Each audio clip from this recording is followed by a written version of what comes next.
Hetimi i pamfletit mbi Primo Hotel në komunën e Parisit nuk mund të lexohet i shkëputur nga profili kriminal i familjes Fejzulla. Skema që shfaqet sot në Tiranë si aktivitet ekonomik i dukshëm ka rrënjë të thella në dosje penale të ndërtuara prej vitesh nga autoritetet belge dhe spanjolle, ku emri i Haredin Fejzulla rezultoni dokumentuar si drejtuesi një organizate kriminale të strukturuar dhe fitimprurse. Haredin Fejzulla, 60 vjeçar, është identifikuar nga autoritetet belge si kreu i një rrjeti të gjerë të kultivimit dhe trafikimit të kanabisit, që operonte përmes modelit industrial të shtëpive të barit. Organizata ngriti mbi 20 plantacione të brendshme në Belgjik, duke përdorur prona të marra me qira nëpërmjet dokumenteve të falsifikuara dhe identiteteve të rreme. Hetimet zbuluan se rrjeti gjeneronte rreth 4 milion euro dhe funksiononte me role të ndara, logjistik të centralizuar dhe mbledhje sistematike parash. Për të shmangur gjurmimin, Haredin Fejzulla operonte me disa pseudonime, mes të cilave Vasileos Samaras,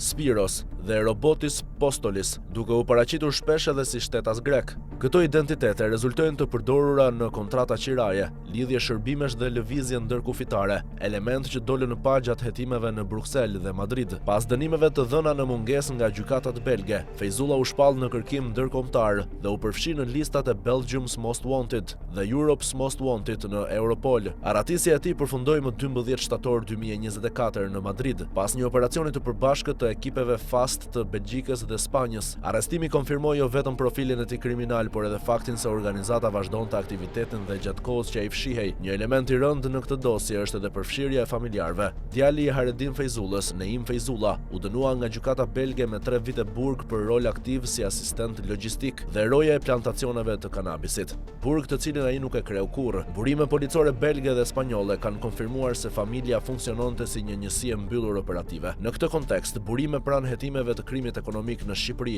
vendosin në qendër të vëmendjes Neimin, i njohur si Nino Fejzulla, i lindur më 23 nëntor 1992 në Peshtan të Fierit. Sipas këtyre burimeve, ai shfaqet si figurë drejtuese në fazën e re të aktivitetit kriminal, ku fokusi është vendosur nga drogat e zhvatja financiare dhe pastrimi i parave. Informacionet e mbledhura tregojnë se Nino Fejzulla drejton një celul call centerash të përfshira në mashtrime dhe zhvatje ndaj shtetasve evropian. Paralelisht ai përmendet si person kyç në rekrutimin e 10 të rinjve nga Shqipëria për aktivitete kriminale jashtë vendit, përfshirë plantacione kanabisi dhe shërbime ndihmëse logjistike. Grupi i tij lëviz mes Spanjës, Belgjikës, Dubait dhe Tiranës, duke fragmentuar operacionet dhe duke shmangur përqendrimin e përgjegjësisë penale. Pas verifikimesh të mëtejshme, rezulton se Primo Hotel është marrë me qira dhe nuk është blerë, por ky fakt nuk e përjashton përdorimin e tij si instrument pastrimi parash. Burime hetimore theksojnë se modeli i qirasës shmang ekspozimin e kapitalit fillestar dhe e zhvendos vëmendjen te qarkullimi i përditshëm i paras. Hoteli funksionon normalisht, ka staf dhe infrastrukturë, por dyshimet lidhen në mënyrën se si aktiviteti i dukshëm përdoret për të fituar para, që burojnë nga droga dhe zhvatjet me call center. Celula e call centerave sipas të njëjtave burime ndodhet fizikisht në zonën e komunës së Parisit, duke krijuar një afërsi funksionale mes vendit ku gjenerohet paraja kriminale dhe strukturave që shërbejnë për pashtrimin e saj. Ky kombinim e zhvendos krimin nga periferitë e fshehta në një zonë qendrore të Tiranës,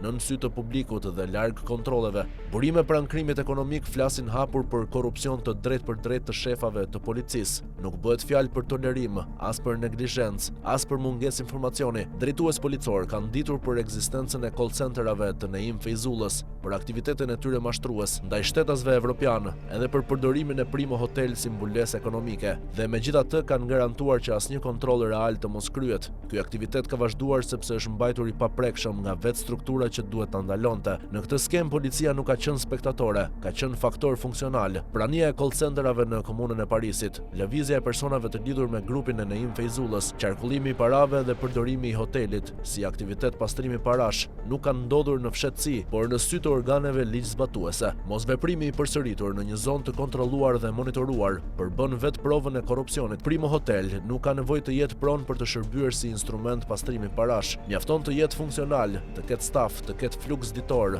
dhe të jetë i mbrojtur. Në këtë realitet, paratë gjeneruara nga zhvatja me call center dhe nga shtëpitë e barit kanë gjetur një kanal të qëndrueshëm për t'u futur në qarkullim, ndërsa policia ka garantuar që askush të mos pyes nga vinj. Kjo është arsyeja pse kjo histori nuk lidhet vetëm me një hotel, as vetëm me një emër, por lidhet me një zinxhir kriminal ku parat, aktiviteti dhe mbrojtja policore ecin së bashku.